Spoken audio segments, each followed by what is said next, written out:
let's go through all the things that you personally could hack if you wanted to. I mean, it's countless, but I could give you some major daily things. Absolutely. Let's talk about some of the devices. Those devices you have right here. Let's talk about all the stuff you can hack into, Sure. and then we'll get into maybe how we can prevent that a little bit. So I guess we'll just start with a daily routine.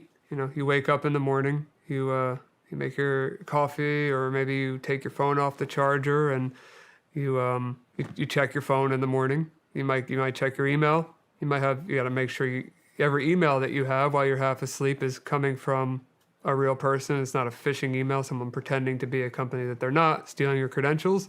Then you go outside to your garage, you get in your car, and you have to make sure that there's nobody out there listening for your car key frequency while jamming your car so that they could steal your car later or access your car later. And then when you go hit your garage door button, that somebody doesn't capture that frequency on 433 megahertz. Those rolling codes have already been broken for most of the models. So then you get in your car and you're driving to your office or to your kid's school, doing whatever you want. And you could get out, you let your kid out to school, and now somebody, as you walk into school, just skimmed your back pocket and stole your credit card information.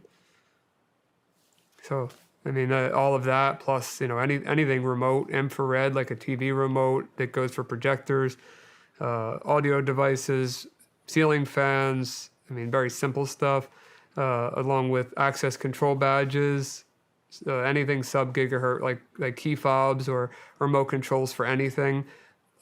Parking gates, so much. Everything. I mean, anything with a battery and a connection, a remote connection, in any type of way where it reaches the outside of that device is hackable or has been hacked. What are these devices here? This is a water bottle. So this right here is this is a Flipper Zero with some custom modifications. And it does a lot. So this is just a proof of concept device, but when you start to add your own little additions onto it like this, let me enable, for example, Wi-Fi. I'm not gonna hack your Wi-Fi, but I'll give you a little example of what I could do. I'll just do something stupid, but.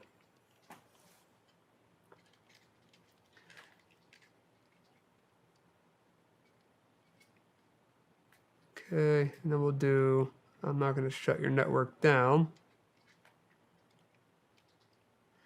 Okay, so now if I could show you on my phone, or you could look at your phone, but you'll see that instead of me mirroring your network, I just created a bunch of fake networks.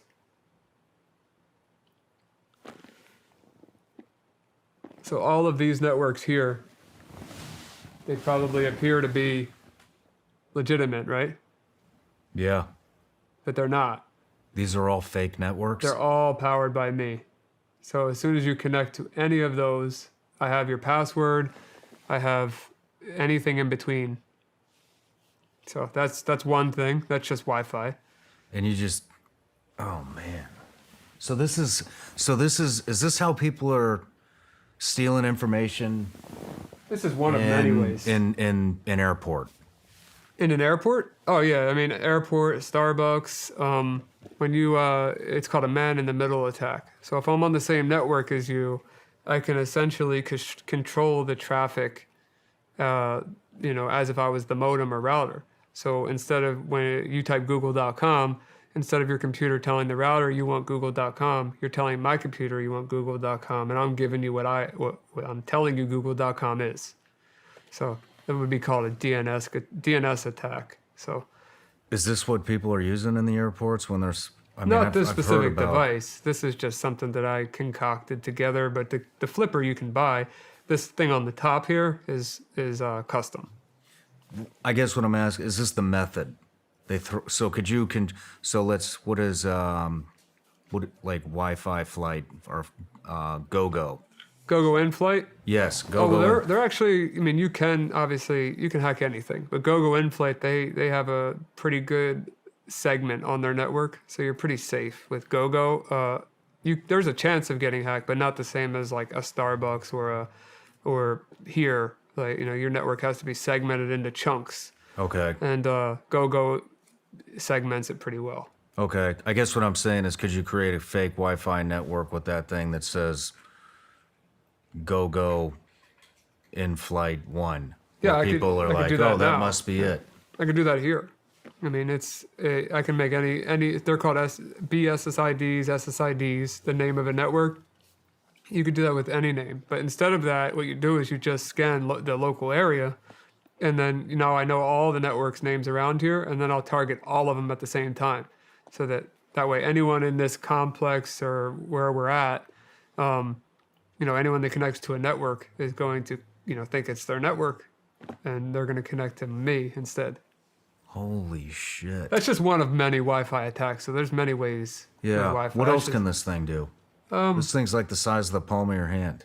Yeah. Well, with this little custom extension, especially when I have my big. These aren't the big antennas, but I got big antennas because I want to get long range. But that's Wi-Fi. This side of things is also Wi-Fi, but also it's an NRF 24, so it does wireless mice and keyboards. So if you use a wireless mouse and keyboard, not every single one of them is vulnerable, but a lot of them are. I'd highly recommend you go back to wired, even though it sounds old school. That's what you should do, because I could control your mouse and keyboard with this device and send keystrokes way faster than you can type them, and take over your computer without even having to see you or it. So I could do that through the wall. This is scaring the shit out of me.